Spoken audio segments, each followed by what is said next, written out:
തന്റെ 10ാം വയസ്സിൽ കത്തുന്ന ജീവിത യാഥാർത്ഥ്യങ്ങളിലും കലാസുഭകമാർന്നൊരാകാശം സ്വപ്നം കണ്ടൊരു കുഞ്ഞു പെൺകുട്ടി മഹേശ്വരി.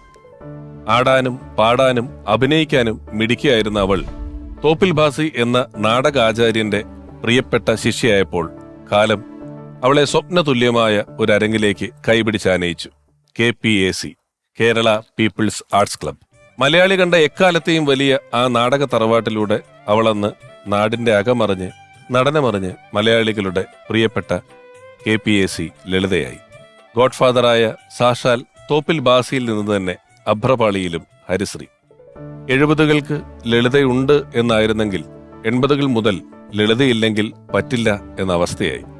ആർക്കും അത്ര എളുപ്പം അനുകരിക്കാനാവാത്ത അഭിനയത്തിന്റെ ആ ലളിത ലാവണ്യം മലയാള സിനിമയ്ക്ക് സമ്മാനിച്ച ഓർമ്മയിൽ എന്നും KPAC ലളിത.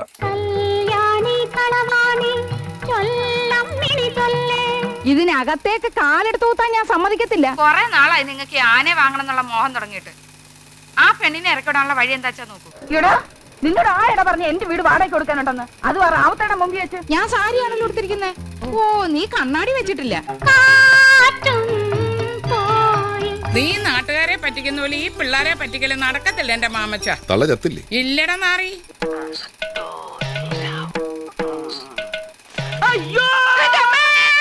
അമ്മ മഴക്കാറിനു കണ്ണിറഞ്ഞു, ആ കണ്ണീരിൽ ഞാൻ നനഞ്ഞു. ഓർമ്മയിലെന്നും ലളിത ചേച്ചിയെക്കുറിച്ച് ആദ്യം ഓർമ്മ വരുന്നത്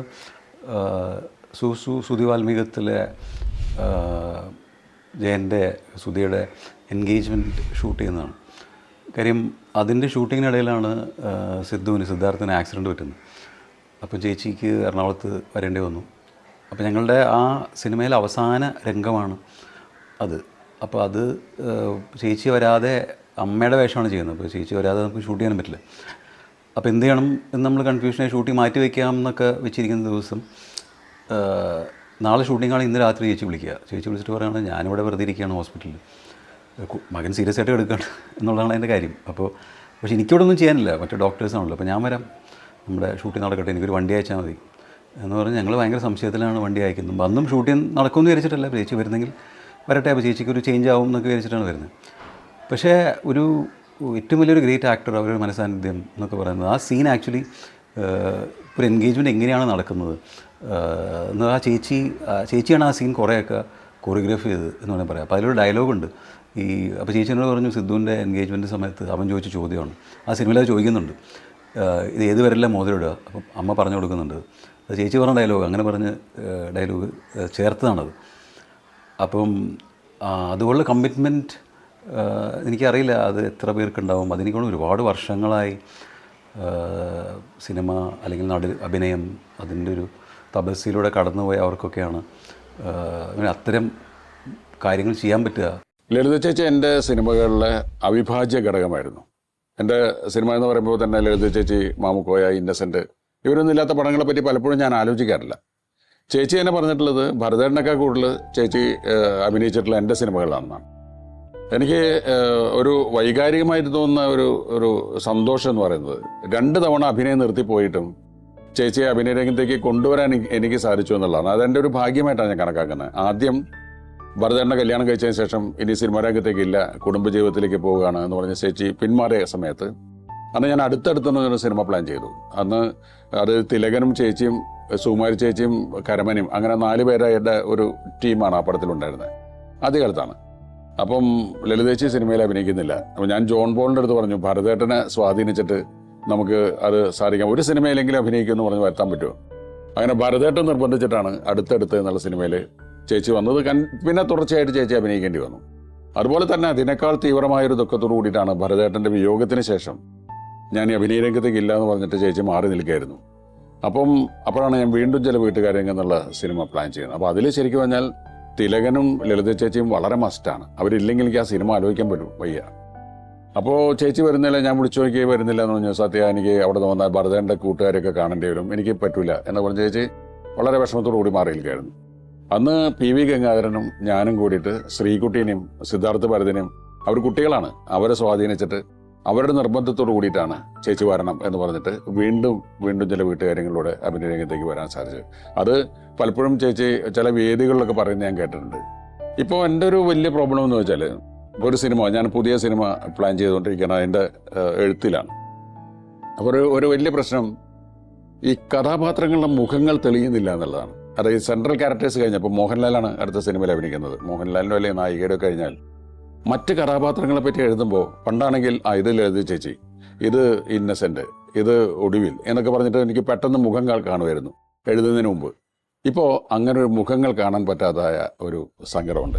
അമ്മയെക്കുറിച്ച് പെട്ടെന്ന് ഓർക്കുമ്പോൾ എൻ്റെ ഓർമ്മയിൽ ഓടി വരുന്നത് പുള്ളിപ്പുലി ആട്ടിൻകുട്ടികളും ഒക്കെ ചെയ്യുന്ന സമയത്ത് കുട്ടനാട്ടിൽ ഈ മുട്ടറ്റം വെള്ളത്തിൻ്റെ അകത്ത് നിന്നിട്ടാണ് നമ്മളെല്ലാവരും അഭിനയിച്ചിരിക്കുന്നത്.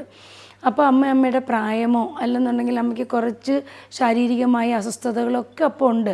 ഇതൊന്നും അമ്മ മുഖവിലയ്ക്കെടുക്കാതെ, ഇതൊന്നും അമ്മയെ ബാധിച്ചിട്ടില്ല. കാരണം ഈ മുട്ടറ്റം വെള്ളത്തിൽ ചെളിയിൽ ഈ കാലും വെച്ച് നിൽക്കുമ്പോൾ അമ്മയുടെ മനസ്സിൽ സിനിമയും ഷോർട്സും ടേക്കിങ്സും മാത്രമാണ്.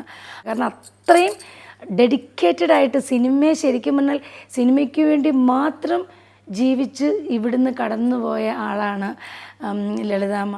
ലളിത ചേച്ചിയെക്കുറിച്ച് ഓർക്കുമ്പോൾ ഒരുപാട്, അതായത് സിനിമ മാത്രമല്ല, ഫസ്റ്റ് ഞാൻ ജനിക്കുന്നതിന് മുമ്പേ എൻ്റെ അമ്മയുടെ കൂട്ടുകാരിയായിരുന്നു.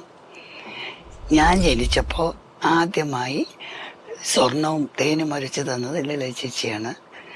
അന്നു മുതലുള്ള ബന്ധമാണ്. മരിക്കുന്നതിന് കുറച്ച്, അതായത് വയ്യാതാവുന്നതിന് കുറച്ച് മുമ്പ് ചെന്നൈ വരുമ്പോഴൊക്കെ വീട്ടിൽ വന്നിരുന്നു. മറ്റൊരു ആത്മബന്ധമാണ് ലളിത ചേച്ചി. അമ്മയ്ക്ക് തുല്യമാണെന്ന് പറയാം. പിന്നെ ഞങ്ങൾ ഒരുമിച്ച് ഒത്തിരി പടത്തിൽ അഭിനയിച്ചു. ഉർവശിയായിട്ട് ഒത്തിരി പടത്തിൽ അഭിനയിച്ചു, കൽപ്പനയായിട്ട് അഭിനയിച്ചു. അതൊരു വലിയ ബോണ്ടാണ്. ആ നഷ്ടം തന്നെയാണ്. ഓർക്കാൻ ഒത്തിരിയുണ്ട്, പേഴ്സണലായിട്ട് ഒത്തിരിയുണ്ട്. അവർ KK നഗർ ചെന്നൈയിലായിരുന്നു താമസിച്ചിരുന്നത്. അപ്പം നിരന്തരം വരുമായിരുന്നു. ഞങ്ങൾ അങ്ങോട്ടും പോകും, അവിടെ ഇങ്ങോട്ടും വരും. വലിയൊരു കൂട്ടായിരുന്നു ഞങ്ങൾക്ക്. KPSC ലളിത എന്ന് പറയുന്ന ആക്ട്രസ് ഞാനൊക്കെ സിനിമ കണ്ടു തുടങ്ങുന്ന കാലഘട്ടം മുതൽ പരിചയമുള്ളതാണ്. പരിചയം എന്ന് പറഞ്ഞാൽ സ്ക്രീനിൽ കൂടി. എന്നാൽ ഞാൻ സിനിമയിൽ വന്നു കഴിഞ്ഞിട്ട് എൻ്റെ സിനിമാ പ്രവർത്തനം ആരംഭിക്കുന്ന സമയത്ത് ലളിത ചേച്ചി നേരിട്ട് പരിചയപ്പെട്ടു. എനിക്ക് തോന്നുന്നത് മലയാള സിനിമയിലെ അമ്മ നടികളിൽ ചേച്ചി തുടങ്ങിയത് സഹോദരിയായിട്ടും നായികയായിട്ടൊക്കെയാണ് തുടങ്ങിയത്. പക്ഷെ പിന്നീട് ഞാനൊക്കെ സിനിമയിൽ വരുമ്പോൾ ചേച്ചി അമ്മ നടിയായി. അമ്മ നടികളിൽ ഏറ്റവും ഡിഫറൻ്റായിട്ട് കഥാപാത്രങ്ങളെ അവതരിപ്പിക്കുന്ന ഒരു ആക്ട്രസ്സാണ് ലളിത ചേച്ചി, ഒരു സംശയമില്ല. അതായത് ചേച്ചിക്ക് ഒരു നിർബന്ധമുണ്ട്, ഒരു സിനിമയിൽ ചെയ്തതുപോലത്തെ ഒരു കഥാപാത്രം അല്ലെങ്കിൽ ആ ഒരു അഭിനയ രീതി മറ്റൊന്നിൽ വരരുത് എന്ന്. ചിലപ്പോൾ ഈ പല ഡയറക്ടേഴ്സും കഥാപാത്രങ്ങൾ കൺസീവ് ചെയ്യുന്ന സമയത്ത് പരസ്പരം അറിയാതെയാണല്ലോ ഇത് ചെയ്യുന്നത്. അപ്പോൾ ചില സിമിലാരിറ്റിയൊക്കെ കഥാപാത്രങ്ങൾക്ക് വരാം.